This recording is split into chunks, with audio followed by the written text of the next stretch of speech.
நம்முடைய பாவம் மன்னிக்கப்படுவதற்கு சூஃபியாக்கள் சொல்லித்தருகிற ரெண்டாவது ஷார்ட் ரூட் என்ன அப்படின்னா, மற்றவர்களுக்காக நம்ம பாவ மன்னிப்பு தேடுவது. நமக்கு வெளிப்படையாக பாவம் செய்கிற யார் ஏனும் தெரியும். நம்ம குடும்பத்தில் இருக்கிறான், அத்தா அம்மாவுக்கு மோசம் பண்ணுறவங்க, அல்லது வெளிப்படையாக ஹராமான விஷயங்கள் செய்யக்கூடியவங்க, வட்டி வரவு செலவு செய்யக்கூடியவங்களாம் நமக்கு தெரிஞ்சிருக்கும்ல.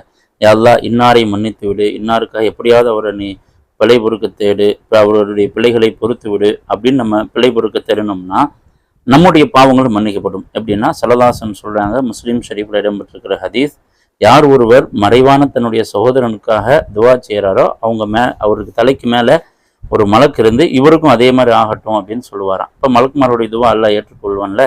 நாம் இன்னொருத்தருக்காக இதே மாதிரி அவருடைய பாவம் பொறு அப்படின்னு அல்லாஹ்ட்ட கேட்டோம்னா நமக்காக மலக்கு வந்துட்டு இவருடைய பாவத்தையும் மன்னிச்சுக்கோ அப்படின்னு சொல்லுவாங்க. நம்முடைய பாவமும் பொறுத்துக்கொள்ளும். அல்லாஹ் தகைய நசீபை தருவானாக.